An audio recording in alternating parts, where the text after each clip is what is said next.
আপনারা দেখছেন true news Bangla. দেখুন, সিপিআইএম অনেকদিন ধরেই এমন একটা টার্নিং পয়েন্ট খুঁজছে যার মাধ্যমে জনমত আবার বামেদের দিকে ঘোরানো যায়। আরজি করের কাণ্ডের প্রতিবাদকে কেন্দ্র করে সেই চেষ্টা হয়েছিল, কিন্তু তখন খুব একটা সাফল্য আসেনি বামেদের। এখন হকার উচ্ছেদ ইস্যুতে সিপিআইএম এমন কিছু কি খুঁজে পাচ্ছে যেটা তাদের একটা নতুন জাদুকরি এজেন্ডা যাকে বলে, সেরকম একটা কিছু। আমাদের সঙ্গে আছেন সিপিআইএম এর অন্যতম বরিষ্ঠ নেতা সুজন চক্রবর্তী। সুজন বাবু, আপনি বোধহয় কলকাতায় নেই, দেশের কোন দিকে আছেন? আমি গ্রামে থাকি, আমি তো কলকাতা শহরে থাকি না। হুম। আমি এখন আমার বাড়িতেই আছি। এটা কলকাতা শহর থেকে ধরুন 30-35 কিলোমিটার দূরে আচ্ছা। Small village okay. Called Kalikapur, Champahati. আমি সেখানেই এখন বাড়িতে আছি। ওকে। সুজন বাবু, দেখুন, হকার উচ্ছেদ ইস্যুতে কলকাতা হাইকোর্টের ফেরদৌস শামীম অসাধারণ সাফল্য পেয়েছেন, কিন্তু এই লড়াই সিপিএম এর ঘনিষ্ঠ আইনজীবীরা জিতেছে। ফেরদৌস, বিকাশ রঞ্জন, সব্যসাচী ইত্যাদি, এরকম অনেক লড়াই তারা জিতছে। রাজনৈতিক লড়াইয়ের ব্লু প্রিন্টটা কি? এটা সিপিআইএম এর জিত বলা যায়, এটা তাদের অ্যাডভোকেটদের জিত। আইনজীবীদের সামনে রেখে কি রাজনীতিতে সিপিআইএম প্রত্যাবর্তন করার চেষ্টা করছে? তা আমি এভাবে দেখার আদৌ পক্ষপাতী নই। যেমন আপনি একটু আগে বলছিলেন যে আরজি কর ইস্যু, সেখানে সিপিআইএম চেষ্টা করেছিল পলিটিক্যাল কামব্যাক এটসেট্রা। সব জিনিসকে ওইভাবে দেখাটা উচিত না। ধরুন আরজি কর ইস্যুটা অলসো বিকেম এ পিপলস ইস্যু, এবং সেক্ষেত্রে ব্রডার পিপলকে মোবিলাইজ করতে পারাটাই আমাদের কাজ। যে কারণে প্রথম দিন থেকে আমাদের সহকর্মীরা, বন্ধুরা, তারা থেকেছে ইন দি ফ্রন্ট। বাট সবসময় আমরা চেয়েছি যে not the party in the four but the people, কারণ পিপলস ইস্যু। সিমিলারলি হকার ইস্যুটাও তো প্রায় তাই। কোয়েশ্চেনটা তো এরকমটা নয় যে ওখানে কে সিপিএম আর কে কংগ্রেস। যদি খুব ভালো করে আমরা দেখি, তাহলে বরঞ্চ আমরা দেখব যে এই যে অংশটা যারা হকার, এখন পশ্চিমবাংলায় আনফর্চুনেটলি রাজনীতিতে হিন্দু মুসলমান নানান রকম গল্প আসছে। এটা কেউ এভাবে বলতে পারবেন না যে মুসলমানরা হকার আর অমুসলমানরা হকার না, বরং মানে হয়তো দেখা যাবে যে নন মুসলিমস তারা হকার বেশি। এবং ঘটনাক্রমে সাধারণভাবে আমাদের ভোট পার্সেন্টেজ যেহেতু কম, তো এরা কাকে ভোট দিয়েছে? হয়তো আমাদের ভোট দেয়নি, হয়তো কেউ কংগ্রেসকে দিয়েছে, হয়তো কেউ তার চাইতে বেশি তৃণমূলকে দিয়েছে, হয়তো কেউ তার চাইতে বেশি বিজেপিকে দিয়েছে। ফলে কাকে ভোট দিয়েছে এটা বড় কথা না, গরিব মানুষ তার জীবন জীবিকা, এটা রাষ্ট্রের দায়িত্ব গরিব মানুষের জীবন জীবিকাকে রক্ষা করা। সেইটা রক্ষা করা ছেড়ে দিন, তাদের জীবন জীবিকাকে কার্যত ধ্বংস করার মতন করে একটা যুদ্ধ ঘোষণা করছে যখন রাষ্ট্র অথবা সরকার, এবং তার প্রতিফলন বুলডোজার, দাপট, তখন তাকে ঠেকাতেই হয় পিপলস তার পাশে দাঁড়াবার জন্য। ওই লড়াইটা মূল। ওই লড়াইটা কোর্টের লড়াই নয়, ওই লড়াই কোর্টের লড়াই, দুটোকে মিলিয়ে আমাদের এগোনো। কিন্তু আমি যেটা আপনার কাছ থেকে বুঝতে চেষ্টা করছি, এই জিতটা যেটা সিপিএম বলছে তাদের জিত, এটা কি তাদের জিত না তাদের আইনজীবীদের? না, এটা আমাদেরও জিত না, এটা আমাদের আইনজীবীদেরও জিত না, এটা সাধারণভাবে মানুষের জীবন জীবিকার লড়াইয়ের জিত। যে লড়াইতে আমরা পলিটিক্যাল পার্টি হিসেবে 100 ভাগ আছি। আবার একই রকম ভাবে যে মানুষেরা কোর্টে লড়াই করেন, এরা মূলত লেফট, যাদের কথা আপনি বলছেন, তারাও সেই লড়াইটাতে অংশ নিয়েছেন। এখানে যেমন শামীম আহমেদ খুব সামনে ছিল, বিকাশ দাদু বটে, সুদীপ্ত রায় ছিল, নানান রকমের গোস্বামীরা ছিল। এই জিতটা আইনজীবীদের জিত নাকি লেফট ফ্রন্ট সিপিএম এর জিত? আমি ঠিক ওইভাবে, আমি আবারও বলছি, আপনার দৃষ্টির সঙ্গে আমার দৃষ্টি মিলবে না। আইনজীবীদের জিত অথবা লেফট সিপিআইএম এর জিত এর চাইতে বড় হচ্ছে এটা টয়লিং পিপল যে জীবন জীবিকার লড়াইয়ের জন্য আছে তার জিত। তার লড়াইটাকে এগিয়ে নিয়ে যাওয়ার জন্য আমরা অবশ্যই আছি, আমরা এবং আইনজীবীরা সবাই মিলেই। আমি আরো স্পেসিফিক বলছি, যাদবপুরে ফর এক্সাম্পল, অনেকদিন ধরে চলছে।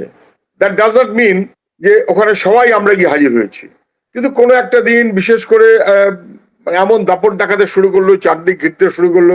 হ্যাঁ, একটা দিন আমিও গেছি, দ্যাট ডাজন্ট মিন আপনি আমি আহত বলছি না। হয়েছে, কিন্তু আপনি আহত সেদিন দেখবেন, হয়েছে। হ্যাঁ হ্যাঁ হ্যাঁ, সেদিন দেখবেন আমরা যেমন সবাই গেছি, আবার ওদিন শামীম ফিরদৌস, শামীম আহমেদ ওরা কিন্তু দূরে ছিল। যখন ওদের খবরটা হলো, দেখো আজ মনে হচ্ছে একটা খুব খারাপ কাজ করবে, তোমরা যদি পারো এসো, ওরাও কিন্তু এসেছিল। যতক্ষণ থেকেছে, থাকতে পেরেছে থেকেছে। নাট্যকার জয়রাজ খবর পেয়ে সে চলে এসছে। ফলে একটা পিপুলস মুভ বলে আপনি যদি বলেন, সেটা বেটার।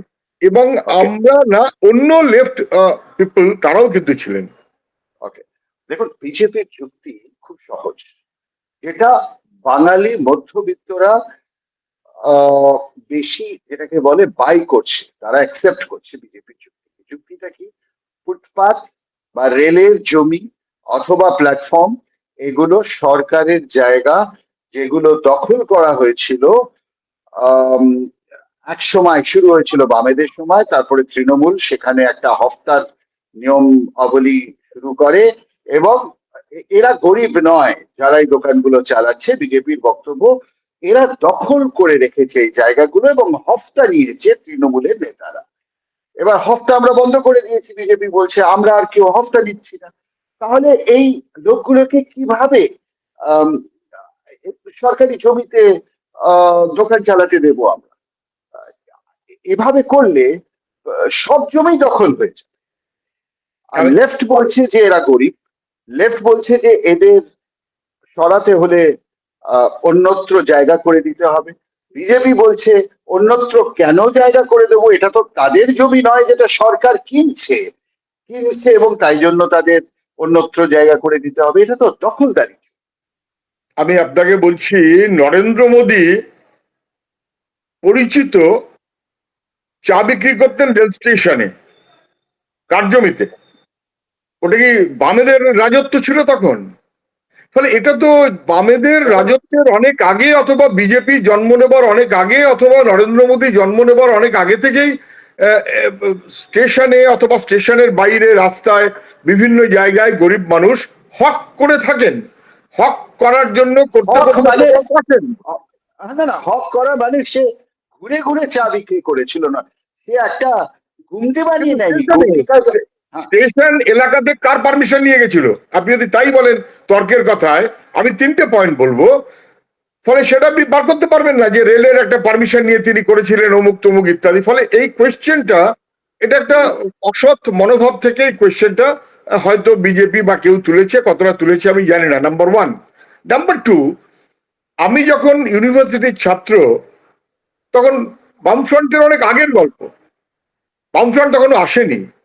আমি ছিলাম ডেইলি প্যাসেঞ্জার, এবং এই যে ট্রেনে যেতাম এবং ট্রেনে আসতাম, ট্রেনে যে যেতাম, তখনও যাদবপুর বিশ্ববিদ্যালয়ে আমি ছাত্র, তখনও তো যাদবপুর বিশ্ববিদ্যালয়ে হকার ছিল বসেছে।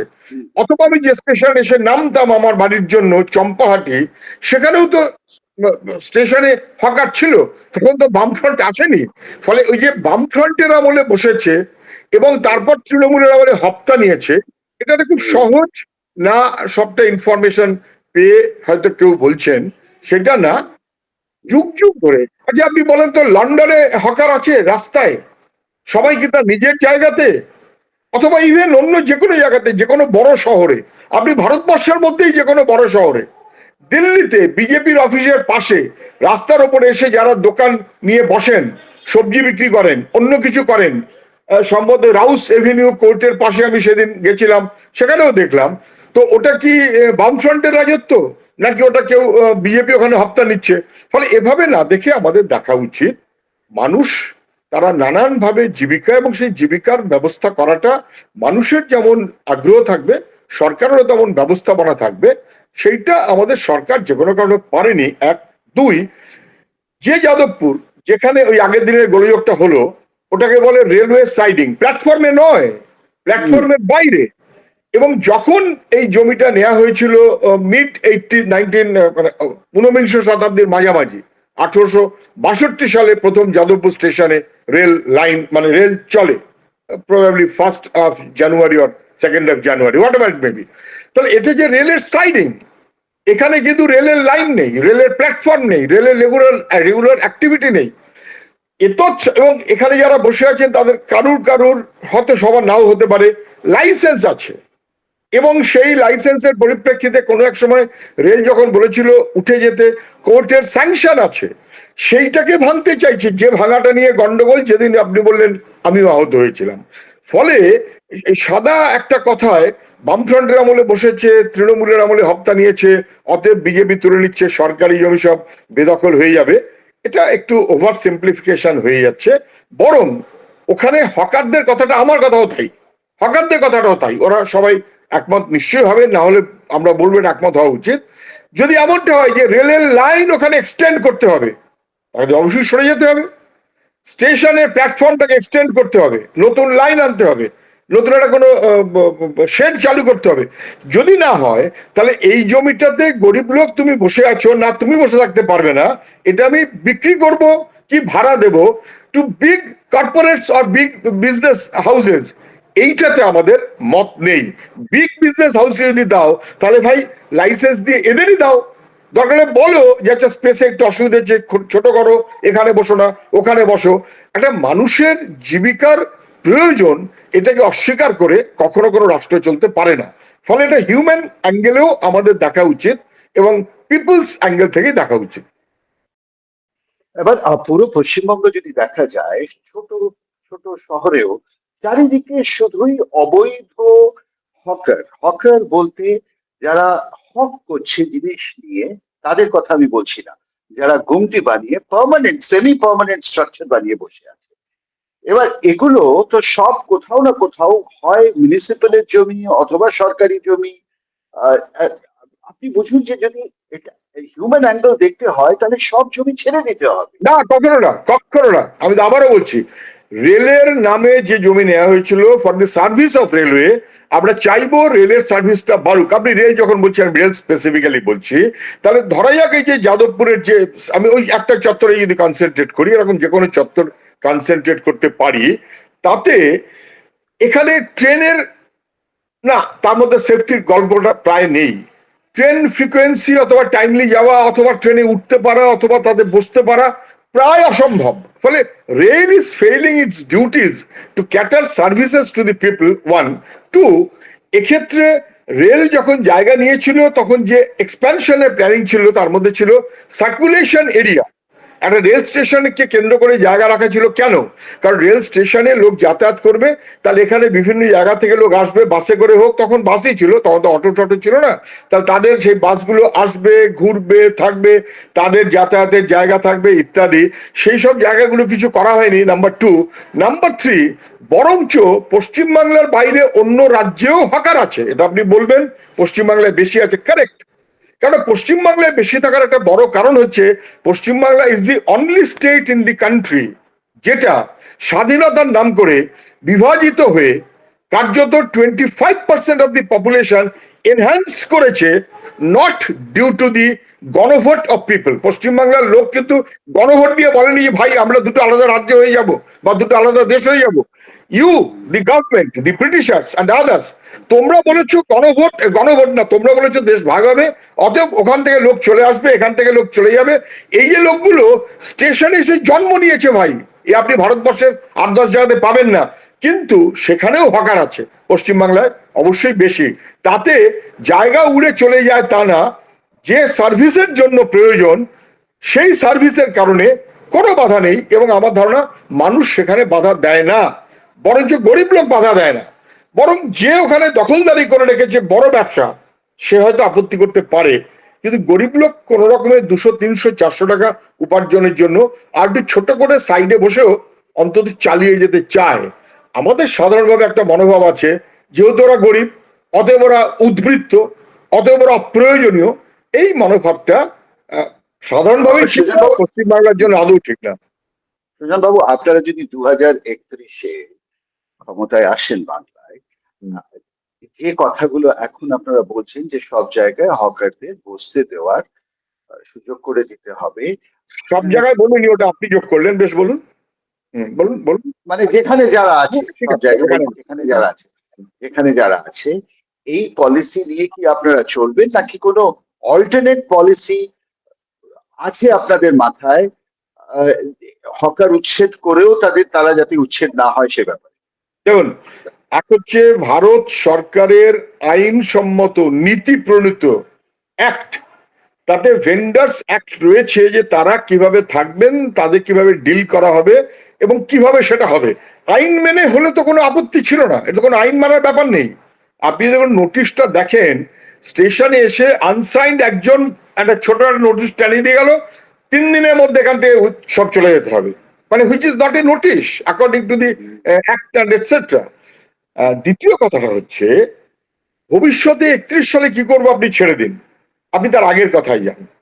যখন পশ্চিমবাংলায় বামফ্রন্ট, এই কোয়েশ্চেন তখনও এসেছে, ঠিকই তো। এবং কোনো তখন কোনো হকার, জায়গায় যখন রাস্তার পাশে মানুষ বসেছে, কোনো কোনো জায়গায় মানুষের অসুবিধাও হয়েছে, গরিব লোক বসেছে তার জন্য আটা লোকের অসুবিধা হয়েছে, যাতে সে অসুবিধে না হয় এই ডিসকাশন এবং এটসেট্রা, তখন রাস্তার মোড় থেকে 50 মিটার দূরে সড়ক, বোর্ডের মাথায় থেকো না, তাহলে জ্যাম হচ্ছে, ওই জায়গাটাতে ফাঁকা আছে ওইখানটায় সরে যাও, এখানটায় যেও না ওইখানটায় যাও, অত বড় করো না ছোট করো, এবং lot of discussion discussion and discussion করে সবাই একমত হয়ে পারলে প্রায় সিদ্ধান্ত করেছে। এবং সেই কারণে আমি আপনাকে মনে করিয়ে দিই, আমি জানি না আপনি কলকাতায় বেশি যাতায়াত করেন কিনা, আহ, আমার যে কনস্টিটুয়েন্সি ছিল যাদবপুর, তার মধ্যে তো 3টে municipal market, hawkers market. Baghajatin থেকে আপনি বাঘাযতীন স্টেশনের দিকে যাবেন, ডান দিকে একটা, বাঁ দিকে একটা। রুবি হাসপাতাল থেকে বালিগঞ্জের দিকে যাবেন, বাঁ দিকে কসবা হকার্স মার্কেট। সরকার করে দিল, কেন? এরা মানুষ, এদেরকে আমি সেই জায়গায় রাখতে পারছি না, অল্টারনেটিভ ওখানে জায়গা পেলাম না, বেশ তাহলে এইখানটাতে এসো। That arrangement was made by the left front government. আমি আপনাকে আরেকটু সঙ্গে মনে করে দিই, লেক গার্ডেন স্টেশন, হয়তো আপনার নামটা জানা আছে, রেল লাইনের পাশে একেবারে গরিব বস্তি, ওরা হকার না, একেবারে গরিব ঝুপড়ি, আমি সেই ঝুপড়ি দিয়ে গিয়ে দেখেছি। সেইটা তুলে দেবার কথা, নানান কারণে আলটিমেটলি সুপ্রিম কোর্টের অর্ডার তুলে দিতে হবে, বামফ্রন্ট সরকার। আমরা তখন কিভাবে এটা হতে পারে এসব যখন আলোচনা করছি, তখন তৃণমূল তারা বলে না, না তোলা যাবে না, বলে সেটা যা হয়। জ্যোতি বসু মুখ্যমন্ত্রী, সেই সুপ্রিম কোর্টের অর্ডার তুলতে হবে, অথচ এই লোকগুলোর কি হবে? তাদের জন্য ব্যবস্থা করে দিয়েছে।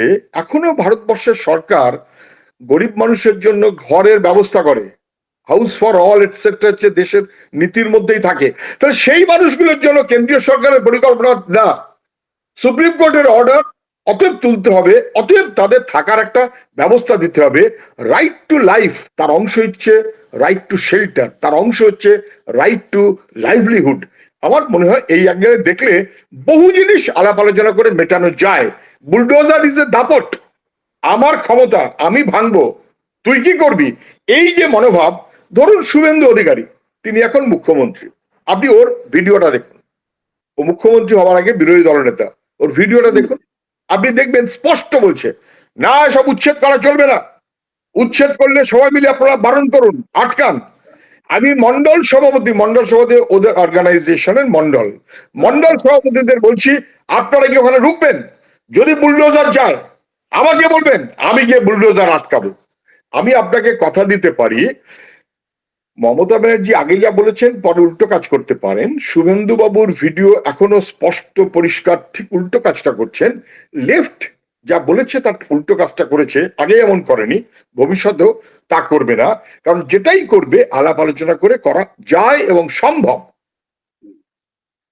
আপনার কি মনে হয় কেন বিজেপি এত চট জলদি হকার উচ্ছেদের পেছনে লাগলো?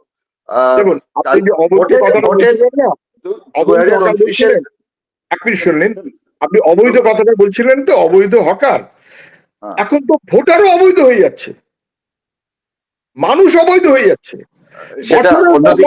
আপনি এক সেকেন্ড শুনে নিন, বছরে this is such a rule, যখন লোককে বৈধ না বলে অবৈধ করাটা মনোভাব কাজ করছে, আর অবৈধকে বৈধ বলে দেখানোর কাজ করছে। আপনি জিতেছেন তৃণমূলের হয়ে, আপনি তারপরে বাই অ্যারেঞ্জমেন্ট আপনি চললেন বিজেপির কাছে, ডাইরেক্টলি অথবা ইনডাইরেক্টলি। আপনি যেটা বলে জিতলেন, বিজেপিকে হারিয়ে আমি তৃণমূল হব, কি বিজেপিকে হারিয়ে আমি ধরা যাক ওখানে উদ্ধব ঠাকরে হব, কি বিজেপিকে হারিয়ে আমি এসপি হব, সেইটা দেশের আইন অনুযায়ী আপনি সেই দলটাকে কার্যত ভেঙে ভুঙে দিয়ে তারপরে একটা 2/3 1/3 গল্প টল্প নিয়ে এসে তারপরে একটা উড়িষ্যার থেকে না ত্রিপুরার থেকে একটা কোন পার্টি খুঁজে বার করে আপনি যেটা অবৈধ সেইটাকে বৈধ করাবার চেষ্টা করছে যে সরকার, সেই সরকার কিন্তু ভোটারকে অবৈধ দেখাতে চায়, সেই সরকার কিন্তু মানুষকে অবৈধ দেখাতে চায়, সেই সরকার কিন্তু গরিব মানুষকে অবৈধ দেখানো সহজ, তাকেও অবৈধ দেখাতে চায়। বরং এসবের আগে ওরা নিজেরা বৈধভাবে কাজ করছে, অন্তত পার্লামেন্টারি সিস্টেমে এমপি এমএলএ বৈধ ব্যবস্থার মধ্যে থাকছে, এটা কি এনশিওর করতে পারে? এটা সামহাউ যে কোনো কারণে হোক জিতেছি, দাপট আমার খুশিতে সবাই চলবে, পদানত থাকবে। তৃণমূল ভোট যখন ছিল পশ্চিম বাংলায়, পিপলকে দেখা হচ্ছিল not as citizen but as প্রজা। আমি রাজা অথবা রানী অথবা রাজপুত্র, আমার অনুগত প্রজা। এটা গণতন্ত্রে চলে না। মানুষ সবাই নাগরিক, সবারই কথা আছে, শুনতে হবে, সে অনুযায়ী করতে হবে। সেটা ফেল করছে বিকজ গণতান্ত্রিক মনোভাবে বিজেপি চলতে চায় না। সৃজন বাবু, আপনি এটা মানেন যে বিজেপি এখন সিপিআইএম অথবা লেফট ফ্রন্টের পার্টিগুলোকে প্রধান বিরোধী বলে তাদের স্ট্র্যাটেজিতে মনে করছে? মুখে না করলেও তারা বুঝতে পারছে যে আমাদের ভবিষ্যতে বাংলা জিততে হলে সিপিএম কে হারাতে হবে। সেটা আপনি কি মানেন মন থেকে যে আমি আপনারা এখন? এই কথাটার দুটো অংশ। তাহলে বিজেপি মানছে যারা বিরোধী তারা বিরোধী না, এবং সেই কারণেই যারা বিরোধী বৈধভাবে হওয়া উচিত, অবৈধভাবে তাদেরকে কি বলবো ডোমেস্টিকেট করে নিচ্ছে। 1 2 এটা হতে পারে, ওরা কি মনে করছে বড় কথা না, কিন্তু রাষ্ট্র অথবা সরকার যখন মানুষের উপরে তার দায়িত্ব পালন না করে নিপীড়ন করবে, মানুষের হয়ে দায়িত্ব পালন করতে রাজি হবে না, তখন মানুষের কথা কাউকে না কাউকে তো বলতে হবেই। এবং লেফটরা সেটা বলার জন্য সবসময়তেই তৈরি। সিপিআইএম বরঞ্চ আপনি আশীর্বাদ করুন যেন সিপিআইএম বরাবর মানুষের হয়ে ঠিক ঠিক মতো করে বিরোধী অবস্থান আপাতত গ্রহণ করতে পারে। আমার প্রশ্নটা হচ্ছে, বিজেপির সব কনফিডেন্সিয়াল ডকুমেন্ট, ফিউচার স্ট্র্যাটেজির ব্যাপারে সবকিছু একই কথা বলছে যে সিপিএম কে এবার ঠেকাতে হবে। কিন্তু সেখানে বিজেপি আপনাদের খবরের কাগজ গণশক্তি তাতে ফুল পেজ কভার বিজ্ঞাপন দিচ্ছে, কভার অ্যাডভার্টাইজমেন্ট দিচ্ছে, আপনাদের র্যালি করতে দিচ্ছে, কিন্তু টিএমসি কে, মমতা টিএমসি কে করতে দিচ্ছে না। এই যে হকার হকার ইলেকশন, এতে এতে এই যে যেভাবে আপনারা উঠে এলেন, ব্যাপারটা বুঝুন আমি কেন বলছি উঠে এলেন। কারণ আজকে আমরা যে কথা বলছি আপনাদের সাথে, এটা একটা খুব বড় সুযোগ বিজেপি আপনাদের করে দিলেন। অন্য পার্টিরা তারা পারমিশন পায়নি র্যালি করতে, তারা পাচ্ছে না র্যালি করতে পারমিশন, যেভাবে যতটা সহজভাবে আপনারা পাচ্ছেন। এটা কি করে হচ্ছে? না, একটু একটু বেঠিক হচ্ছে বোধ হয়। আমার ধারণা একটু ইনফরমেশনে কোথাও একটু বেঠিক হয়তো হচ্ছে। যদি এই ধারণাটা হয় যে বিজেপি আমাদের পারমিশন দিচ্ছে, তৃণমূলকে পারমিশন দিচ্ছে না, ভুল। আমি ইলেকশনের পরের ফার্স্ট যে পাবলিক মিটিং করেছি সেই মিটিংও পারমিশন দেয়নি। মিটিং এর 2 ঘন্টা আগে এসে বলেছে যে আপনারা থানায় জানিয়েছেন, থানায় তো ঠিক আছে, কিন্তু এসডিও থেকে তো আপনারা মাইকের পারমিশন নেননি, যেটা কখনো কোনদিন শুনিনি। আমাদের বলতে হয়েছে পারমিশন অর নো পারমিশন, এই মিটিংটা আমরা তোমায় জানিয়েছি, লেট ইউ রিমেইন ইনফর্ম, আমি আমার মিটিং করব। এবং শয়ে শয়ে মানুষ এসেছেন, তারা মিটিংটায় কিছু কথা শুনতে চান, এবং এটা সবাই জানে যে সিপিআইএম এর মিটিং খুবই অর্গানাইজড মিটিং থাকে। সেই মিটিং এই হঠাৎ করে এ লাফাতে শুরু করলো, দৌড়তে শুরু করলো, ওইখানে একটা ক্যাওস বেঁধে গেল, নিজেরা কে ডায়াসে বসবে, এসব হয় না, সবাই জানে।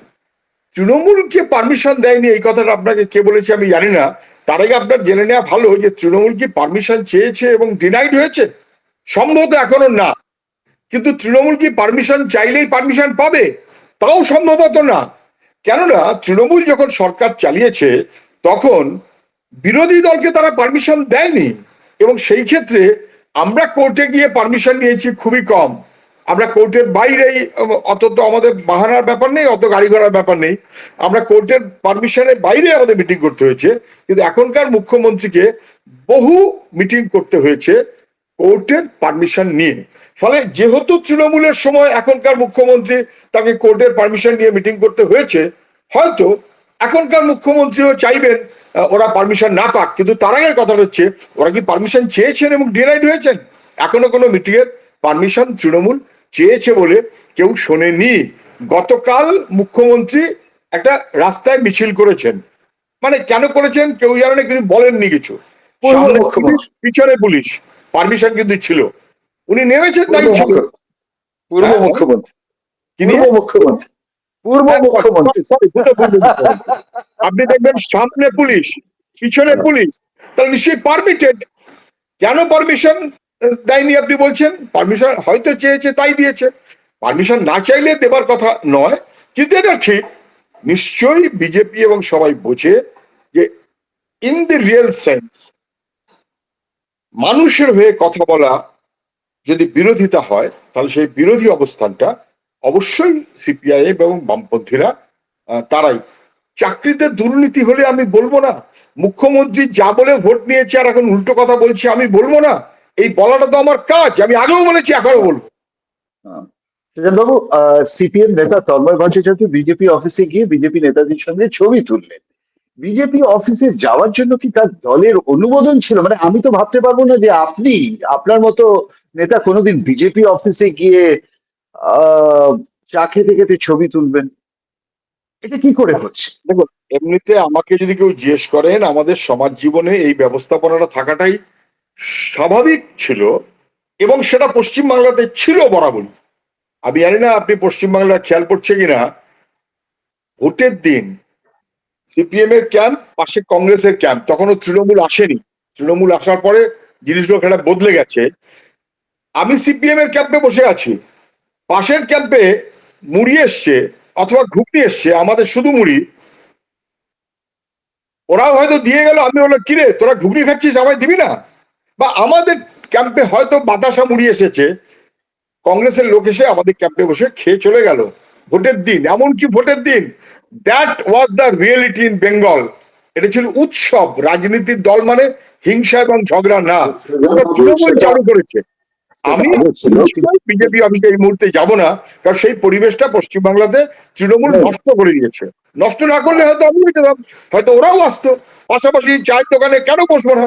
কিন্তু তৃণমূল একটা ব্যবস্থা করলো, চায়ের দোকানে একসাথে দুই পার্টির লোক সিপিএম তৃণমূল বসতে পারবে না, তার থেকে এত সমস্ত কোয়েশ্চেন হয়। আপনার কোয়েশ্চেনটা হচ্ছে তন্ময় যে গেছে, এটা কি পারমিশন ছিল? পারমিশন ওইভাবে নিয়ে গেছে তা না, হঠাৎ করে গেছে বলেই হয়তো মনে হয়। সেটা আমরা যেভাবে দলের মধ্যে জিজ্ঞাসা করার, সেটা আমরা জিজ্ঞাসাবাদ করি, আলাপ আলোচনা করি। আপনি কি যেতেন বিজেপি অফিসে নিজে? না, আমি দেখুন বললাম তো, যদি 25 বছর 30 বছর আগের কথা হতো, আমি অবশ্যই, তখন তো বিজেপি অফিস ছিল না, কংগ্রেসের অফিস ছিল, যেতাম যাতায়াতের পথে। আচ্ছা আমি যাচ্ছি, শুনে রাখুন আপনি, এমনকি তৃণমূল, আমি যাচ্ছি, ধরা যাক তখন আমি গাড়িতে যাচ্ছি, এমএলএ তৃণমূলের আমার এলাকারই দাঁড়িয়ে আছে, গাড়ি দাঁড় করিয়ে সঙ্গে নিয়ে তাকে নামিয়ে দিয়ে আমি যেতাম। এইটাই ছিল পশ্চিমবাংলার কালচার ভাই। এবং এটা একবার না, এটা বারে বারে বহুদিন ধরে এই সমস্তটাকে নষ্ট করে দিয়েছে তৃণমূল, হিংসার রাজনীতি করে। তা না হলে মানুষ যে যার দল করে ভোটের দিন, বাকি তাদের মধ্যে সখ্যতা থাকবে, এর মধ্যে কোনো অপরাধ ছিল না। কিন্তু এখন যেখানে নিয়ে গেছে, সখ্যতার অভাব বড্ড বেশি, ফলে এখন আমিও নিশ্চয়ই যাবো না, আরেকজনে কেউ নিশ্চয়ই আমার অফিসে এসে ওরকম হাজির হবে না। বাবু, আমি পশ্চিমবঙ্গের একজন নাগরিক হয়ে দেখছি যে বিজেপিকে বিজেপি একটা নতুন অপোজিশন পেয়েছে, সেটা হচ্ছে সিপিআইএম। এবং সিপিআইএম এর যুব নেতারা উঠে আসছে এবং আপনাদের মতো প্রবীণ নেতাদের উপরে পুলিশ লাঠিচার্জ করছে। আপনি আহত হয়েছিলেন কিসের জন্য? Hawker agitation. সেখানে তন্ময় বাবু সেখানে তন্ময় বাবু একটা ছবি তুলতে বিজেপির অফিসে যাচ্ছে। এটা কোথাও না কোথাও রং সিগন্যাল দিচ্ছে কি ভোটারদের? আচ্ছা, আপনি নিজেই বলছেন রং সিগন্যাল দিচ্ছে, তাহলে একটু কোশ্চেনটা করছেন কেন? বলে আচ্ছা, আপনার কোশ্চেনের মধ্যেই উত্তরটা আছে। ওকে। আহ, খুব ছোট্ট করে, আহ, আপনারা বলেছেন যে যদি টিএমসি কংগ্রেসের সাথে জোটে যায় তাহলে আপনারা নেই, এনডি জোটে নেই। না, আমরা বলিনি তো কিছু, স্টেটমেন্ট। আমরা বলি কেউ ধরে নিয়েছে, কারণ এটা তো আপনারা কি, আমার প্রশ্নটা খুব সহজ, ইন্ডি জোটে, হুম। কারণ সামনে 2029, সময় আর নেই, 2 বছর কোনো সময়ই নাই, আপনারা কি ইন্ডি জোটে থাকবেন যদি টিএমসি কে ইন্ডি জোটে রাখা হয়? দেখুন, এটা তো অনেক পুরনো প্রশ্ন। আইএনডিআইএ এইটার ফর্মুলেশনটা was by national political parties led by Congress, CPIM etcetera, এবং সেটা ভারতবর্ষের জন্যই, মানুষের জন্যই। খানিকটা তার অ্যাডভান্টেজ হয়তো আপনি পেয়েছেনও ওই আগের ইলেকশনে 2024। ফলে আমরা থাকবো না, এইটা আগে থেকে ভাবতে যাচ্ছি কেন? বাকি যারা সঙ্গে আসলো অথবা আসলো না, তারা ঠিক করবে তারা আসবে কি আসবে না, তাদের সাবজেক্ট। কেননা কথাটা আপনার কাছে, আসলে কথাটা হচ্ছে এই, তৃণমূল থাকলে কি আপনি আছেন, আপনি থাকলে কি তৃণমূল আছে? আমি বলছি তৃণমূল নেই, ওটা ভুল। তৃণমূল শুরুতে ছিল না, ট্রেনটা হাওড়া থেকে স্টার্ট দিয়ে দিল, যাবে দিল্লি, ধানবাদে এসে বুঝলো আরে সবাই তো এসে হাজির হচ্ছে, পরিমরি করে সে উঠলো, আবার দিল্লির আগে কানপুরে পরিমরি করে নেমে গেল। একদমই এবার এবারে সেটা হবে না। এবার এবার তৃণমূল, এবার তৃণমূল না, না, এবার পার্ট অফ দ্যাট। কিন্তু আমি যে হাওড়া থেকে উঠেছি বা কংগ্রেস ইত্যাদি, ও মাঝ রাস্তায় উঠে গেছে বলে আমি লাফ মেরে নেমে চলে যাবো, শুধু হবার কথা না। কিন্তু আইএনডিআই তে তৃণমূল নেই। কেন নেই? তৃণমূল পার্টিটা আছে পশ্চিমবাংলায়, পশ্চিমবাংলায় তৃণমূল আইএনডিআই তে নেই। কংগ্রেস সিপিআইএম না, তার সঙ্গে নেই, বরঞ্চ কংগ্রেস সিপিআইএম একসাথেই লড়েছে গত লোকসভা ইলেকশন, আপনার খেয়াল আছে। তৃণমূল আলাদা ছিল। ফলে আইএনডিআই তে তৃণমূল পশ্চিমবাংলায় ছিল না। যদি না থাকে তাহলে তৃণমূল আইএনডিআই তে কোথায় আছে, যেখানে ওদের দল নেই? মহারাষ্ট্রে, তামিলনাড়ুতে, পন্ডিচেরিতে, কোথায়? আমি আগামী আসলে ওরা লোকসভার, INDIA তে নেই। আমি আগামী লোকসভার সিপিএম এর পলিসিটা বুঝতে চেষ্টা করছি, যে 2029-এ, ওয়েস্ট বেঙ্গল ইজ কনসার্ন, যেখানে তৃণমূল দল আছে সেখানে তৃণমূল আহ, আহ, একসাথে একটা জোটে আমাদের আসবে, একে আসবে কিনা ওদের ব্যাপার। আসলে আমরা অবশ্যই অ্যাকসেপ্ট করবো না, অ্যাকসেপ্ট করার কোনো কারণ নেই। করবে না। যেভাবে তৃণমূল পশ্চিমবাংলার রাজনীতিকে ধ্বংস করেছে, সে বিজেপিকে pave the way for BJP.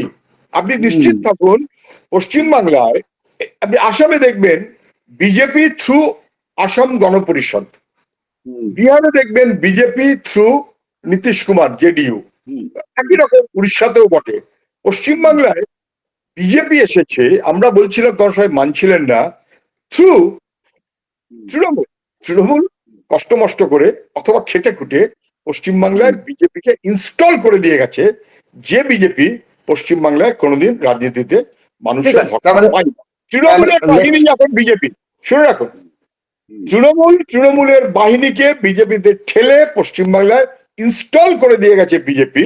ফলে পশ্চিমবাংলায় তৃণমূলকে সঙ্গে নিয়ে আমরা চলবো বিজেপির বিরুদ্ধে, তার কোনো চান্স আছে বলে মনে হয় না। তার মানে ইন্ডি জোটে যদি তৃণমূলকে নেওয়া হয়, না, কংগ্রেস যদি জোর করে নিতে চায়, তাহলে লেফট ফ্রন্ট থাকবে, আমি তাহলে আমি লেফট ফ্রন্ট থাকবে। ইন্ডিজোট, না না না না না না, ইন্ডিজোটের কথাটা আপনি ভুল হচ্ছে। সিপিআইএম ইন্ডিজোটে থাকবে না, কে বললো? কংগ্রেস সিপিআইএম সহ ন্যাশনাল পলিটিক্যাল পার্টি বিজেপির বিরুদ্ধে কনসিস্টেন্ট। যারা কনসিস্টেন্ট না, তাদের মধ্যে আপনি তৃণমূল নিয়ে আগ্রহী, যে তৃণমূল পশ্চিমবাংলায় কংগ্রেস এবং সিপিআইএম এর সঙ্গে নেই। পন্ডিচেরিতে আছে কিনা নাকি গোয়াতে আছে, তাতে কি এসে যায়? ফলে does not arise question. Pratikur Rahman যদি আবার ফিরে আসতে চান এবং প্রকাশ্যে ক্ষমা চান, তাহলে কি তাকে দলে ফিরিয়ে নেওয়া উচিত, যদি প্রকাশ্যে ক্ষমা চান? ইফ, যদি, বাট, কিন্তু, হোয়াট মানে কি, এসব আমরা ছোটবেলায় চর্চা করতাম। ফলে সেটা তো এখন বসে আলোচনা করার কোনো কারণ নেই। কিছু ঘটনা ঘটলে তার পরিপ্রেক্ষিতে আলোচনা করা যায়। যদি দিয়ে এই আলোচনাগুলো কি করা যায়, আপনি নিশ্চয়ই আমার চেয়ে ভালো বোঝেন। সাধারণভাবে, সাধারণভাবে আহ, আহ, আহ, আহ, ক্ষমা চাইবে, আসবে, এই রকমের কোনো ইনফরমেশন, ইঙ্গিত কিছু আমাদের কাছে নেই। ফলে আমাদের সে নিয়ে ভাববার কোনো কারণ এখনো পর্যন্ত ঘটেনি। সাধারণভাবে এটা হয় না। কিন্তু আমাদের পার্টিতে এক্সপেল্ড হলে সে পার্টিতে ফিরে আসতে পারে কিভাবে, তার নির্দিষ্ট প্রভিশন আছে। সেই সে নির্দিষ্ট প্রভিশন, প্রভিশনের বাইরে কারোর জন্য কোনো বাড়তি হয় না। সে প্রভিশনটা কি? প্রকাশ্যে ক্ষমা চাওয়া ছাড়া আর কি, না না না কিভাবে সে ফিরতে না পারে? না না না না না প্রকাশ্যে ক্ষমা চাওয়ার কোনো প্রভিশনই তার মধ্যে নেই। তার মধ্যে প্রভিশন হচ্ছে এই যে কেউ একটা কোনো কারণে পার্টির থেকে এক্সপেলড হয়েছে, সে বুঝতে পারলে তার নিজের কাজ, চেতনা এবং আচরণের মধ্য দিয়ে সে পাবলিকলি কাজের মধ্য দিয়ে মানুষকে বোঝাতে পারে যে আমি কিন্তু ঠিক করে এখন আমি বুঝতে পারছি, এবং সেই কারণে আমি কিন্তু এই কৃষকের কাজের মধ্যে আছি, শ্রমিকের কাজের মধ্যে আছি ইত্যাদি।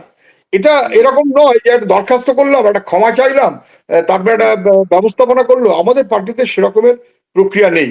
তারপরে যদি সেসব নিয়ে কখনো চর্চা করার সময় আসে তখন চর্চা করা হয়। ফলে অনেক রিমোট পসিবিলিটি এই মুহূর্তে আপনি যা বলছেন। প্রতি করে ফেরা। না না, আর আমাদের তো প্রভিশন আছে নির্দিষ্ট, তার সে বাইরে না। নির্দিষ্ট, সে নির্দিষ্ট এই যা বললাম প্রসেসে। তাতে চিঠি লিখলে আবার ক্ষমা চাইলাম, ওরা কোনো প্রভিশন নেই। আমার শেষ প্রশ্ন, গ্রামাঞ্চলে ভোট ফেরত পেতে, কারণ গ্রামাঞ্চলে টিএমসি গ্রামাঞ্চলে ভোট দখল করে নিয়েছিল এবং অবাক ব্যাপার, বিজেপি সেই গ্রামাঞ্চলে ধাবা বলেছে। সুতরাং গ্রামাঞ্চলের ভোট ফেরত পেতে কোনো 5 দফা পরিকল্পনা বানিয়েছে কি সিপিএম, কোনো না স্ট্র্যাটেজি? না না না, আমরা পাঁচশালা পরিকল্পনা সেটা সবসময় সবারই ভাবতে হয়, কিন্তু 5 দফা পরিকল্পনা বলে কিছু ভাবিনি। একটাই পরিকল্পনা, মানুষ বড় অসহায়, মানুষ তাদেরকে একবার বোঝানো হলো বা বলা হলো বা সব মিলিয়ে মিডিয়া টিডিয়া হ্যানা তারাই সব মিলিয়ে আমি খাইটা আমাদের ঘাড়েও না হয় দোষ দিলাম, আচ্ছা আমাদের কারণে মানুষ কেউ কখনো ক্ষুব্ধ হয়েছে, হতেই পারে। 34 বছর ধরে কেউ কোনো ক্ষুব্ধ হবে না তা তো হয় না। সেই মানুষকে এইরকম ভাবে ওরা বোঝাতে পেরেছিল যে অনেক ভালো হবে, যা যা অপ্রাপ্তি সব পেয়ে যাবে। কিন্তু মানুষ পরে তৃণমূল সরকার আসার পরে বুঝলো যে তারা ঠকে গেছে, তাদের যা বলা হলো তারা যা করলো। পরে বলা হলো আরে তৃণমূলকে ঠেকাতে হবে, না না সিপিএম না বিজেপি। মানুষ পরে বুঝতে পারছিল যে বিজেপিকে সমর্থন করে তারা ঠকে গেছে। সামাও এবারে বিজেপির সরকার হয়েছে, কিন্তু মানে মানুষ সেটা উৎপাসের মধ্যে বুঝে গেছে মানুষ না এখন গত বুঝে গেছিল, বুঝেছি। আমি এখনকার কথা বলিনি। এখনো মানুষ নিশ্চয়ই বুঝবে সরকার কিভাবে চলছে। ইতিমধ্যে সরকার যা বলেছিল ভোটের আগে, in response to smart meter, in response to gas, সরকার নিজে বলেছিল, আমরা কেউ বলিনি। শুনুন আমাদের সরকারে নিয়ে আসুন, আপনি ভিডিও দেখবেন। সরকারে আমরা আসলে পরের মাসের 1 তারিখ থেকে রাজস্থানের মতন 450 টাকায় গ্যাস দেব। তো মানুষ কি বুঝতে পারছে না যেটা ফলস বলা হয়েছে? কে 1 তারিখ থেকে দিল্লির সঙ্গে সমান পেট্রোল ডিজেলের দাম করে দেবো। স্মার্ট মিটার কখনো করবেন না, ওরকম কোনো আইনের সুবিধে নেই। তৃণমূল অন্যায় ভাবে কথা বলছে, আমরা করতে দেব না। এখন যদি উল্টোগুলো করতে চায় বা হকারের প্রসঙ্গে বা বুলডোজারের প্রসঙ্গে, তাহলে মানুষ নিশ্চয়ই বুঝবে একবার ঠকেছে তৃণমূল হয়ে, আরেকবার তাকে ঠকতে হচ্ছে বিজেপির দিকে সমর্থন করে। এবং এই ঠকাটা মানুষ নিশ্চয়ই ইন দি লং রান চাইবে না। সে চাইবে তার জীবন জীবিকা, তার জিনিসের দাম, তার শিক্ষা, তার কাজ, তার ভবিষ্যতের স্বপ্ন, যেটা অবশ্যই তারা বুঝতে পারবে যে বাম ছাড়া অন্য বিকল্প নেই। আমরা সেই মনোভাবে মানুষের কাছে বিশ্বস্ত কিভাবে হতে পারবো এবং ভরসা কনফিডেন্স কি করে আমরা মানুষকে দিতে পারবো, এটা আমাদের চর্চা। আমরা সেইভাবে পরিকল্পনা করবো। বাবু, বিজেপি সরকার বাংলায় নতুন শ্রম আইন আনতে চলেছে এবং অর্জুন সিং বলছেন মালিকদের স্বার্থ দেখতে হবে, তবেই বিনিয়োগ আসবে, ইনভেস্টমেন্ট খুব দরকার, তবে চাকরি হবে। মানে ব্যাপারটা খুব সিম্পল, বিনিয়োগ আনতে গেলে শ্রম আইন বদলাতে হবে, বিনিয়োগ না আনলে নতুন চাকরির সৃষ্টি হবে না। আহ এবার এই শ্রম আইন নিয়ে আপনারা আগামী কিছু মাসে যদি বদলানো হয়, আপনারা কি, আপনি এবং আপনারা মানে সিপি এবং সিটু, প্রাইমারিলি সিটু, এই নীতির বিরুদ্ধে কি কোনো বড় আকারের রাজনৈতিক আন্দোলনের পরিকল্পনা করেছেন? যেভাবে যেভাবে শ্রম আইন দিল্লিতে পার্লামেন্ট বদল করেছে, সেটা গোটা দেশে সাধারণভাবে শ্রমজীবী মানুষ কেউই গ্রহণ করছে না, সবাই জানে। অর্জুন সিং মন্ত্রী হয়েছেন শ্রমমন্ত্রী শ্রমিকের জন্য না শ্রমমন্ত্রী মালিকের জন্য, সেটা উনি ঠিক করবেন। উনি ইনভেস্টমেন্টের মন্ত্রী না। শ্রমমন্ত্রীর কাজ হচ্ছে শ্রমিকের স্বার্থকে রক্ষা করা, হ্যাঁ, প্রাইমারিলি, এবং তার মতো করে বিধি ব্যবস্থা করা। সেই কারণেই দেখবেন ট্রাইপার্টাইট মিটিং পর্যন্ত হয়, সরকার, হুম, লেবার কমিশন সহ, হুম, শ্রমিক ইউনিয়ন, মালিক পক্ষ। কেন এই মিটিং গুলো হয়? বরাবর হয়েছে, আজ না, অর্জুন হুম, সিংয়ের জন্মের আগে থেকে হয়েছে সব। ফলে সেইভাবে যে চলার কথা, এখান থেকে যদি উল্টে গিয়ে শ্রমমন্ত্রীর কাজ হয় মালিকের স্বার্থ রক্ষা করা, তাহলে মানুষ নিশ্চয়ই বিরক্ত হবে। কিন্তু আমি এক্ষেত্রে বলবো, মালিকের স্বার্থ রক্ষা না করলে ইনভেস্টমেন্ট আসবে না, এই কথাটা আহ, আহ, আহ, তাহলে কি ইনভেস্টমেন্ট আসছিল যখন, ধরা যাক অটো হাব সিঙ্গুর, ধরা যাক কেমিক্যাল হাব, তখন যে অর্জুন সিংদের তৃণমূল আপত্তি করেছিল, বা শুভেন্দু অধিকারীদের তৃণমূল যে আপত্তি করেছিল, সেটি কি এই কারণে যে ওরা ইনভেস্টমেন্ট আনলে বরঞ্চ পশ্চিমবাংলায় মানুষের সুবিধে হবে? তখন কেন আপত্তি করেছিল? ফলে যা করে ওরা চলেছে সেটা হচ্ছে আসলে পশ্চিমবাংলাকে শিল্প হতে দেব না, এই মনোভাবটাই। আপনি রাজনাথ সিংকে মনে পড়ছে কিনা আমি জানি না, প্রত্যেক দিন ফলটাও খাইয়েছিলেন নাকি রসটাও খাইয়েছিলেন উনি। তৃণমূল বিজেপি যৌথভাবে টাটার প্রজেক্টটাকে পর্যন্ত ফেরত পাঠিয়েছে, ওটাকে ইনভেস্টমেন্ট আনার জন্য। ফলে এই কথাটা যা করেছে আর এখন যা বলছে শ্রমমন্ত্রী হিসেবে, তা মিলছে না। যদি এমনটা হয় যে শ্রমমন্ত্রী হিসেবে শ্রম এমন ব্যবস্থাপনা করবে যেটা মালিকের জন্য, শ্রমিকের জন্য নয়, তাহলে হুম। নিশ্চয়ই শ্রমজীবী মানুষ, শুধু সিআইটিউ না, সবাই মিলিয়েই রাস্তায় নামবে। মানে সেখানে কি আমরা পুরনো পুরনো সিপিএম এর জঙ্গিপনা, পন্থা দেখতে দেখতে পাবো, জঙ্গিপনা, যেখানে জঙ্গিপনা, না জঙ্গিপনা নয়, জঙ্গিপনা কিন্তু বলতে চাইছিলেন। পুরনো সিপিএম এর পন্থা বলে জঙ্গিপনা বলে একটা ভুল তত্ত্ব চালু করা হয়। আচ্ছা, গুজরাটে গত 5 বছরে সিআইটিউ তো নেই গুজরাটে, খুব একটা, একটু একটু থাকতে পারে। 5 বছরে 11,000 ছোট ইন্ডাস্ট্রি, মাঝারি ইন্ডাস্ট্রি বন্ধ হয়েছে। কোন জঙ্গিপনার জন্য? কোন সিপিএম এর জন্য? কোন সিআইটিউর জন্য? কে উত্তর দেবে? এগুলো দেখুন, কিছু মনে করবেন না, যেহেতু গরিব মানুষকে নিয়ে বা সাধারণ মানুষকে নিয়ে আমাদের পার্টি, ফলে তার বিরুদ্ধে ক্যাম্পেইনের সর্বশক্তি ব্যবহার করে একটা ফলস প্রপাগেশনের যে অ্যাপ্রোচ, তার থেকেই হয়তো আপনারও মাথায় কথাটা আসলো যে পুরনো ফর্মের সিপিএম মানে জঙ্গিপনার সিপিএম, বা সিপিএম মানেই জঙ্গি। আরে সিপিএমই তো স্ট্রাইক, বরঞ্চ, সিপিএমই তো বরঞ্চ জঙ্গিপনা মানে ইন্ডাস্ট্রিয়াল স্ট্রাইক। আধা মিনিট শুনে নিন, শ্রমজীবী মানুষের স্ট্রাইকের অধিকার আইনে স্বীকৃত। কিন্তু গুজরাটে কেন বন্ধ হয়েছে? ওটা তো সিআইটিও নেই, ওটা তো সিপিএম করেনি, তাহলে কেন বন্ধ হয়েছে? ফলে এইভাবে না দেখে বরঞ্চ আমাদের যেভাবে দেখা উচিত সেটা হচ্ছে এই, যে শ্রমজীবী মানুষ সহ সমগ্র মানুষ, তাকে যদি এগিয়ে নিয়ে যেতে হয়, তলাকার মানুষকেও সঙ্গে টেনে আনতে হবে। তা না হলে আদানি আম্বানিদের রাজত্ব হবে যা এখন চলছে, এবং ক্রমশ ইনইকুয়ালিটি বাড়বে। আর ইনইকুয়ালিটি বাড়লে সেটা যে দেশের জন্য খুব উপকার হয় না, এটা বোধহয় সবাই বুঝতে পারছেন। ওই চুইয়ে পড়া মেকালের থিওরিতেই তখনকার বঙ্গীয় ভদ্রলোক সমাজ, তারাও কিন্তু আস্থা রাখেনি, মনে রাখবেন। ওই চুইয়ে পড়া বাবু, অর্থনীতি, ওটা অর্থনীতি না, বরং অর্থনীতির গোড়ায় জল দিতে হয়, মার্কেটটাকে এনহ্যান্স করতে হয়। যারা মার্কেটে সাধারণ মানুষ কিনতে চান কিন্তু কিনবার যোগ্যতা পান না, তাহলে কিনবার মতন ক্রয় ক্ষমতা তাদের কাছে পৌঁছাতে হয়, অ্যান্ড দ্যাট ইজ দি কি ফর ডেভেলপমেন্ট। বাবু, অনেক ধন্যবাদ কথা বলার জন্য। আর আমার ইচ্ছা রইলো আপনার গ্রামের বাড়িতে একদিন গিয়ে আপনার সঙ্গে দেখা করে আসা। আসলে আপনি কি কলকাতাতেই থাকেন নাকি না? আমরা এখন শোতে আছি। আমি আপনাকে নিশ্চয়ই ফোন করব আলাদা করে, ঠিক ঠিক কথা হবে। আমার ইচ্ছা আপনি রইলো আসবেন, আপনার কলকাতায় গ্রামের আসলে বাড়িতে দেখা গিয়ে। হবে, আমার গ্রামের বাড়িতে আসলে আমি নিশ্চয়, খুশি হব। নিশ্চয়। আমি গ্রাম অনেক পছন্দ করি। গ্রামের বাড়িতে আজ আপনার সাথে আমি শুধু গ্রামের বাড়িতে যাব না, আপনার সাথে আমি একটু ঘুরতে চাই গ্রামে, কান পাততে চাই খুব ভালো, যে খুব ভালো। আমি খুশি হব। মাটির মানুষ কি একদম, বলছে, কি একদম। চাইছে। I will, I, will- I, অনেক will- I would like to welcome you whenever needed. Okay? অনেক ধন্যবাদ ট্রু নিউজ বাংলার সাথে কথা বলার জন্য। ভালো থাকবেন, ভালো থাকবেন। নমস্কার।